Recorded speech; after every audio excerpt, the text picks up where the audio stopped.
what did you go through? Like, how did your world change? So I'll be honest, and I think that we actually talked about this prior to. Mhm. I felt very uncomfortable being around small children because I thought that I was a pedophile. Yes, I did too. I thought people, and this was before I remembered, I thought people saw me as a sexual predator, which sounds so fucking funny when I say it out loud. But I was like, people think I'm a predator. I'm like, Alli, you give predator vibes. Even though then I was like a teenager, I was like 15 and didn't make any sense. There was nothing to back it up. I wasn't sexual. Like I hadn't even kissed a boy. Like I just, yeah, no, that's, and no one talks about that either because it's uncomfortable. Like no one wants to put their name and sexual predator in the same sentence.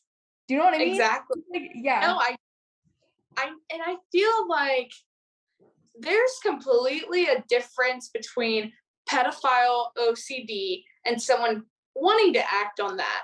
Mhm. Like the people that get, it's actually called POCD for pedophile OCD. Mm. Oh, sorry, my phone just went on for it told me a little bit. Okay, so I'll just say it again in case you ever want to cut this out. Mhm. So POCD stands for pedophile OCD. And it's when you undergone your own trauma as a child, Mhm. and now subconsciously your brain is like feeling guilty, making you believe you are a pedophile.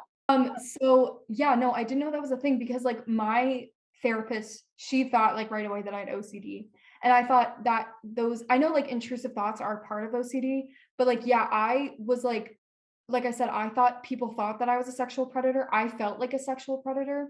And also, like I was like kind of scared to be around my nieces at times because I was like, I don't even want to be around kids because and I love kids. And like I was a babysitter and like I'm an aunt and I was like I loved being around kids because I love them, but I also hated it because I was like, I'm so scared. I don't even want to be in a position where I could hurt a child in that way. You know what I Yeah, mean? Even though I was no, there was like no intention, no like actual like want to do that, but it was like I was scared that I would do it anyways. You know what I mean?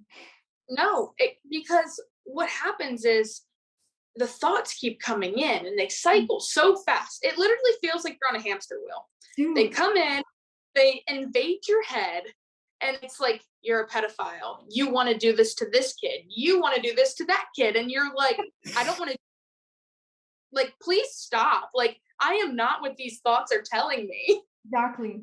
No, and that's the thing. That's what you have to do. And I forget if someone told me it or I read it somewhere, but it said intrusive thoughts are actually a reflection of what you don't want to do because they're anxiety based.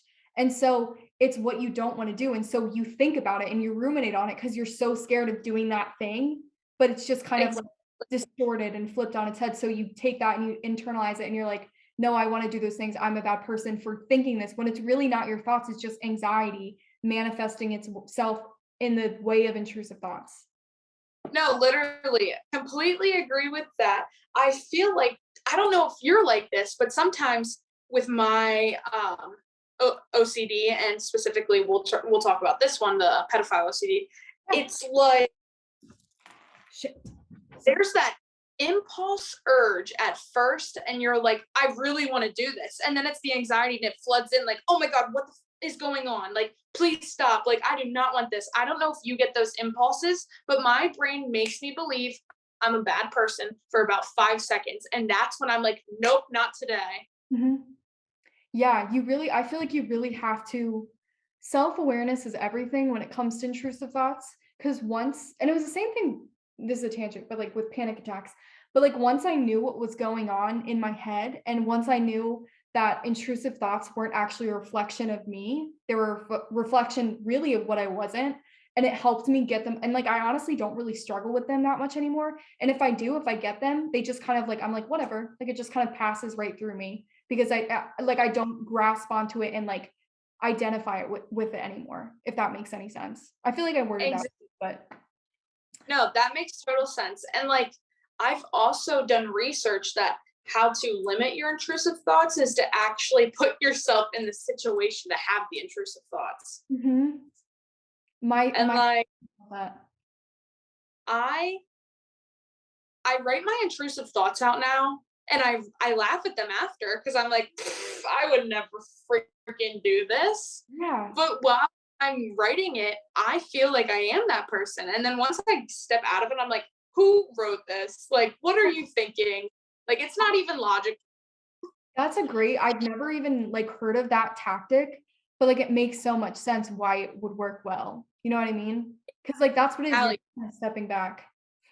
no, exactly. And like, it's almost like you have to put yourself in the position to write it down because if you're already uncomfortable writing that down, you're never going to want to do the action, first of all. Yeah, exactly. Second, second of all, if you write that down and you reread it, like give yourself 5 minutes later, you'll probably laugh at it and be like, what was I thinking 5 minutes